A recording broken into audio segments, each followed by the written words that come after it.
Hey budgeteers, we're still in the tracker, and this time we're getting into the expense tracking tab. This is the brain of the entire operation, the heart. This is what tells the template what to do. If you don't already have the budget template we're talking about, you can click the link here to download it. Otherwise, let's go right ahead.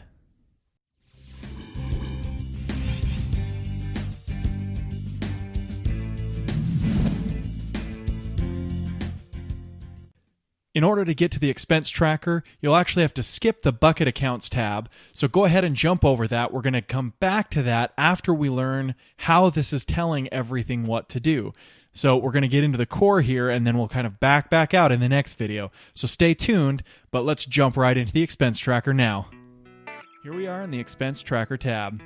So I've got here two blue columns that you'll notice when you first open up the template.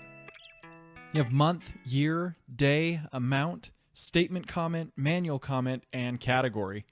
So I'm going to explain to you how all of those will function as we go about working in the tracker. We're going to actually have to jump back into some of the tabs and do a little bit of work in those to get this part to work, but I will show you exactly how that is going to go by example, and we'll get into that.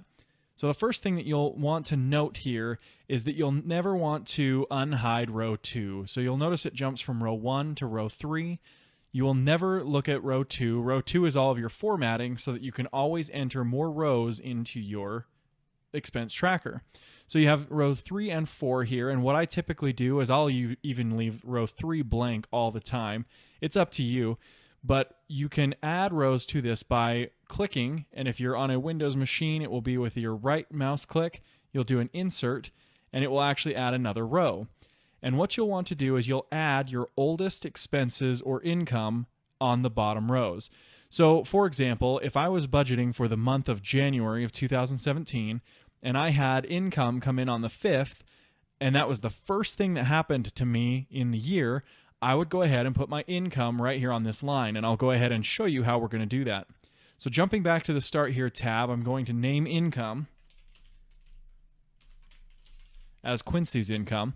And then that way we can jump over to the expense tracker and we can actually add that in, and I'll show you how that influences the rest of the expense tracker. So the month again was January, the year 2017, the day was the 5th, and the amount of my paycheck we'll say was $1,200. And a statement comment would be anything that's on the statement from my bank. So if my bank said ADP Pay, which was one of my companies that used to pay me, or I can put anything in there. If it's got a transaction ID or anything, I can just copy that statement comment right in here. You don't have to use that, absolutely not required. It's just more for your records if you want to keep them right here inside of this tracker. Now the manual comment is another space for you to comment on that if you wanted to say something specific, such as includes a small bonus. That way, if I ever wanted to go back and say, well, why was that paycheck bigger? I know because of my manual comment that there was a small bonus included in there as well. And the last thing that you absolutely have to do is you have to choose a category.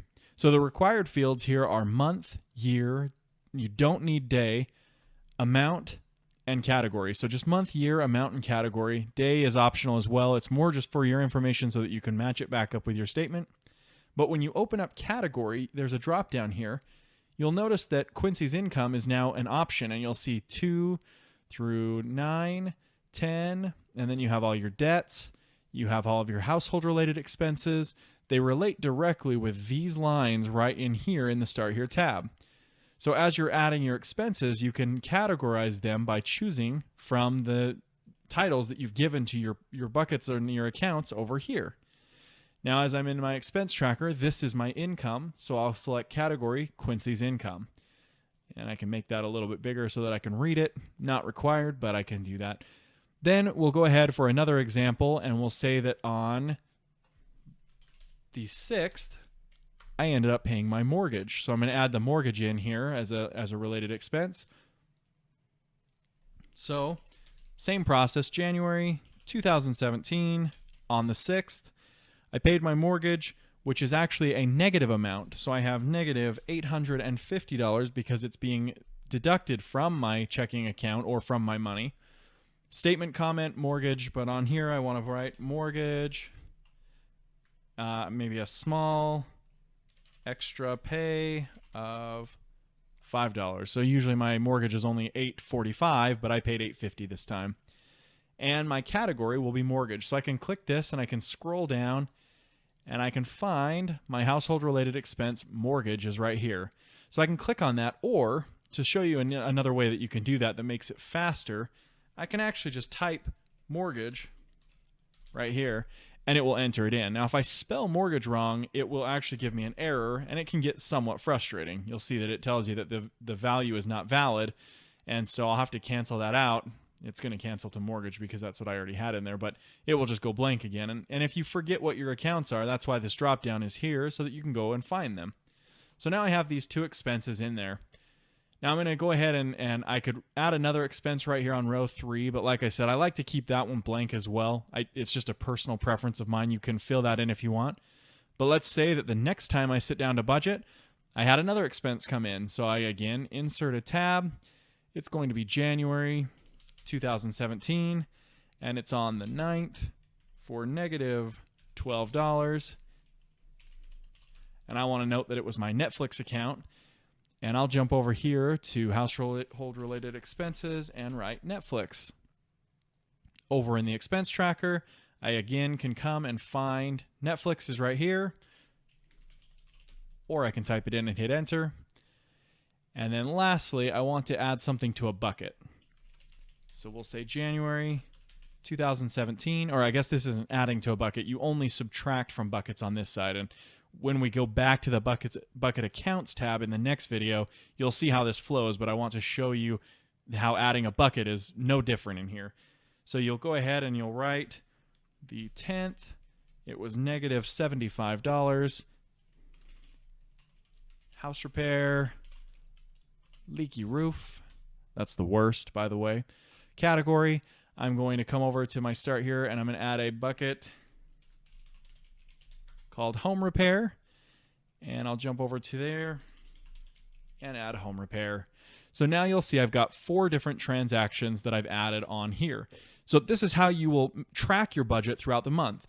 You can sit down on a daily basis, a weekly basis, a monthly basis, and you'll basically just sit down and you'll add in these rows of things that are happening in your bank account. So you'll just start from the oldest transactions in the month you're budgeting for, and you'll add those in.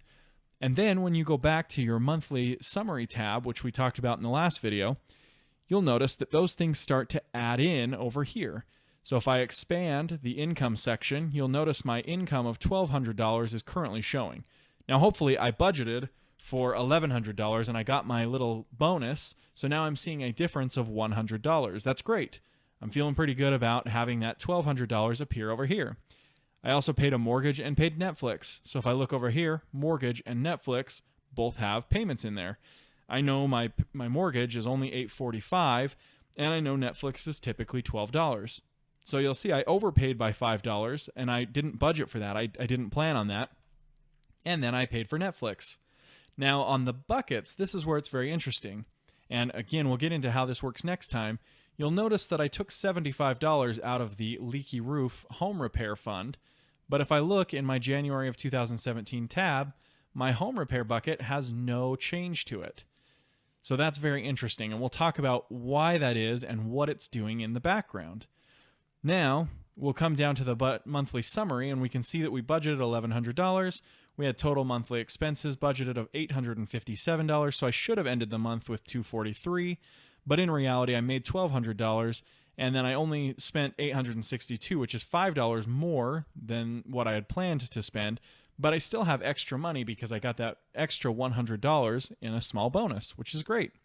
Now, the weird thing is that you'll see that my checking account is saying that I have $413 inside of it, when really I have $338 left there. And this is where buckets will come into play, so don't worry about that too much right now.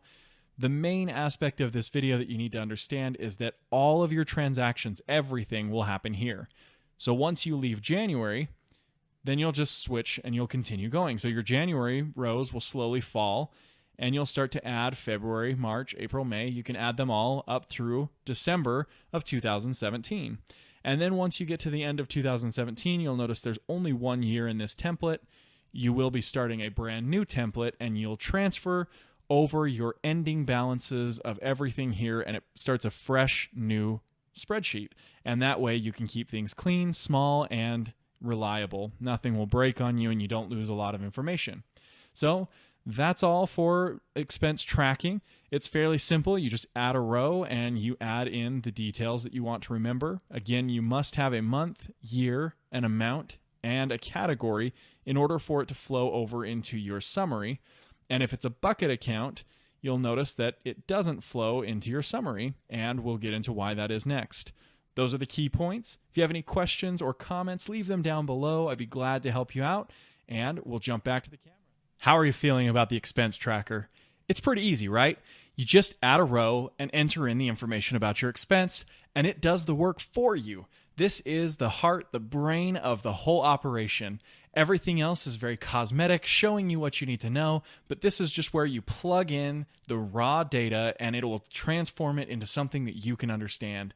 So if you have any questions on that, please leave them down below or get in contact with me. I've had a lot of people reach out directly on my website because maybe they're embarrassed or they don't want anyone to know that they have questions. If you ask me on my website if it's something I can answer quickly, I will. If not, I will make a video. I won't mention you by name or anything unless you allow me to, but we will answer those questions. So please ask me. I'm happy to help you out. And if you need anything else, let me know. But I am super glad to have you here, Budgeteer. Let's continue onward with this budget template. You are almost to the point where it is fully usable for you. Thanks for watching. I'm extremely glad to have you here. If you have any questions or comments, be sure to leave them down below. If you enjoyed this video, be sure to hit the thumbs up. For more awesome videos, make sure you are subscribed.